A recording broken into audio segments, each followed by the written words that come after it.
Breaking news. Donald Trump మరో సంచలన నిర్ణయం దిశగా అడుగులు వేస్తూ ఉన్నారు. H1B లాటరీ విధానాన్ని ఎత్తివేసే ఆలోచనలో ఉన్నారు అమెరికా. ఇప్పుడు అత్యధిక నైపుణ్యం కలిగిన వారు మాత్రమే విదేశాలకు వెళ్లేందుకు అనుమతించడానికి ఈ రకమైన ఏర్పాట్లు చేస్తున్నట్టు తెలుస్తోంది. అమెరికన్లకు ప్రాధాన్యత కల్పించేటువంటి దిశగా ఈ కొత్త విధానాన్ని అమల్లోకి తీసుకొస్తున్నారు. ఉద్యోగి వేతనం ఆధారంగా రిజిస్ట్రేషన్లో ప్రాధాన్యం ఉంటుంది. వచ్చే ఏడాది నుంచి ఈ యొక్క కొత్త నిబంధనలు అమల్లోకి రాబోతున్నాయి. ఇటీవల H1B వీసా రుసుము పైన $1,00,000 పెంచాడు అమెరికా అధ్యక్షుడు డొనాల్డ్ ట్రంప్. H1B వీసా లబ్ధిదారుల్లో మెజారిటీ కూడా ఇండియన్లే ఉన్నారు. 70% మంది ఇండియన్సే ఉన్నారు. అయితే ఏటా జారీ చేసినటువంటి H1B వీసా లబ్ధిదారుల్లో 70% ఇండియన్లే ఉండడంతో ఇప్పుడు దీని ప్రభావం ఇండియన్స్ పైన చాలా తీవ్రంగా పడే అవకాశం కనబడుతోంది. సో జనరల్గా H1B వీసాని లాటరీ పద్ధతుల్లో తీస్తూ ఉంటారు. దానికి 2 రకాల పద్ధతులు ఉన్నాయి.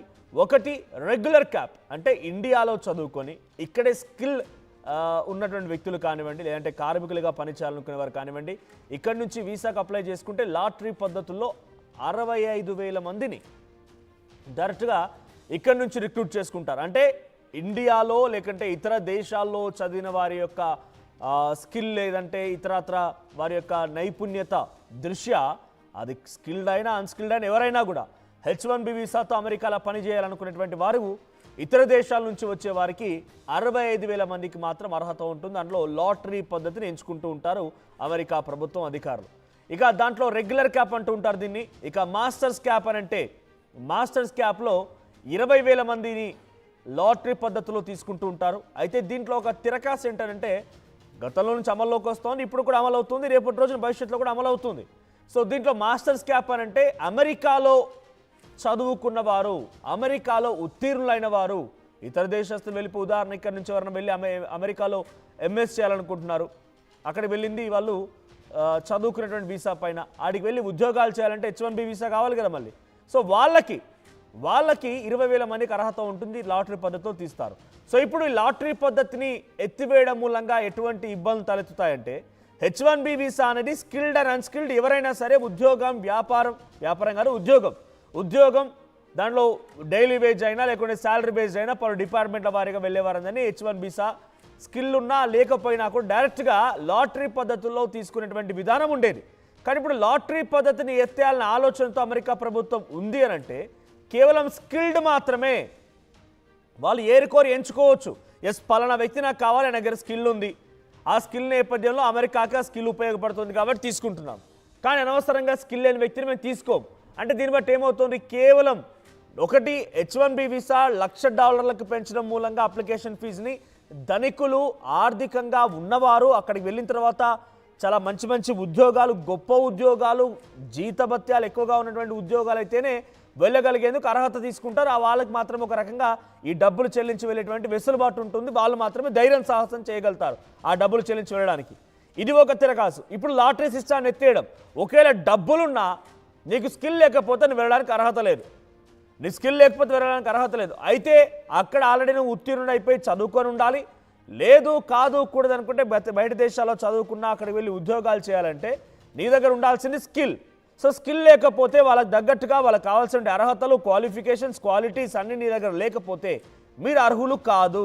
సో మరి ఈ నేపథ్యంలో ఎందుకు ఇండియన్స్ పైన అంత ప్రభావం పడుతుందనంటే H1B వీసా లబ్ధిదారులో అత్యధికులు 70% మంది, ఒక 100% మంది H1B వీసా ద్వారా అమెరికాలో ఉంటున్నారంటే దానిలో 70 మంది భారతీయులే. సో ఇప్పుడు దాని ప్రభావం భారతీయుల పైన ఏ మాదిరిగా ఉంటుందో అర్థం చేసుకోండి. సో 70 మంది మన వాళ్ళే, 85,000 మందిలో 70% మంది అంటే సుమారుగా 60,000 మంది మన వాళ్ళే ఉన్నారు. 60,000 మంది మన వాళ్ళే ఉన్నారు.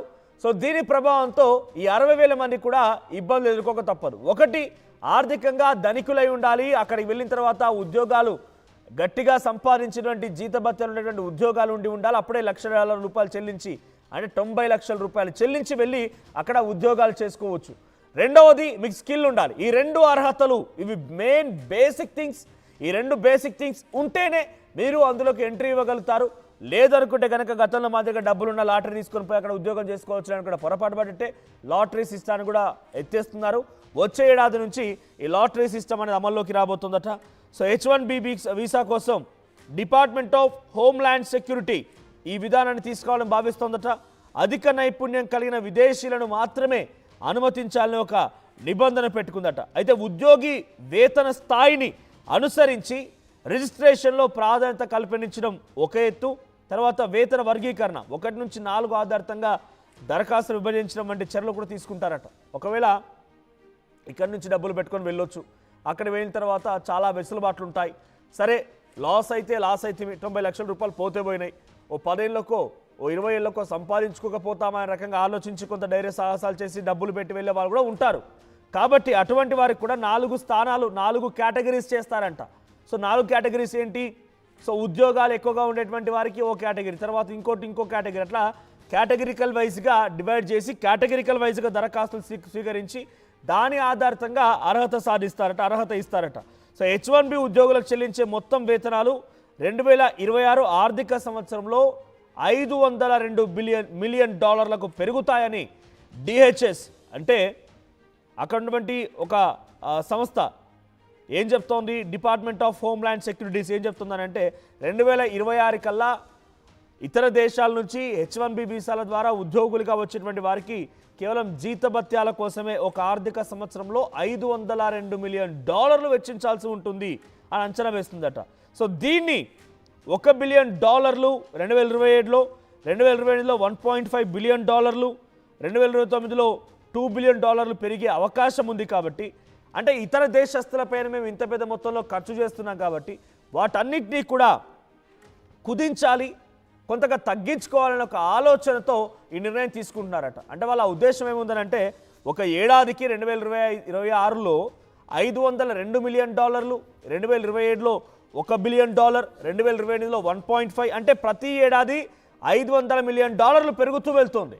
సో ఈ సిచ్యువేషన్లో ఏడాది కల్లా పెరిగే అవకాశం ఉంది. కాబట్టి దాన్ని తగ్గించుకోవాలంటే మనం సంపాదించి మన డబ్బుని ఇతర దేశాలపైన వెచ్చిస్తున్నాం, ఇతర దేశాల కోసం వెచ్చిస్తున్నాం, ఇతర దేశాల ఉద్యోగుల కోసం మనం వెచ్చిస్తున్నాం. కాబట్టి వారు నియంత్రించి ఇక్కడ దేశస్తులే లోకల్ సిటిజన్స్ని మనం వాళ్ళని ఉపయోగించుకోవాలి, వాళ్ళని దగ్గర తీసుకోవాలి, చేరదీయాలి, వాళ్ళని మనం ఇక్కడ ఎంప్లాయీస్గా మార్చాలన్న ఉద్దేశంతో అమెరికన్ ప్రభుత్వం ముందుకు వెళ్తున్నట్టు తెలుస్తోంది. సో దీని ప్రపోజల్ పైన పెద్ద ఎత్తున అన్ని రకాలు కూడా సంసిద్ధత లభించింది. డొనాల్డ్ ట్రంప్కి ఎటువంటి ఆటంకాలు ఉండే అవకాశం లేదు. ఆయన ఒక కంపెనీ వైజ్గా ఇండివిజువల్గా ఆయన కొన్ని చెప్పుకొచ్చారు. దాంట్లో ఏంటంటే ఇంజనీర్ ఆఫర్డ్ $150,000 ఎక్కడ మెటా కంపెనీలో might now have multiple lottery entries, అంటే ఈ స్థాయిలో అంటే $150,000 ఒక ఏడాదికి ఒక వ్యక్తికి జీతంగా మెటా ఇస్తుంది. కాబట్టి వారికి మోస్ట్ ఎలిజిబుల్, అంటే ఇక్కడ ఆయన కేవలం బయట దేశాల నుంచి వచ్చే వారికి కాదు ఈ అర్హతలు పెట్టింది, కంపెనీలకు కూడా. మీరు రిక్రూట్ చేసుకునేటువంటి వారు బయట దేశస్తుల నుంచి వస్తున్న వారు ఈ స్థాయిలో జీతభత్యాలు ఉంటేనే మీకు ఎలిజిబిలిటీ. సో ఇక్కడ మినిమం పే స్కేల్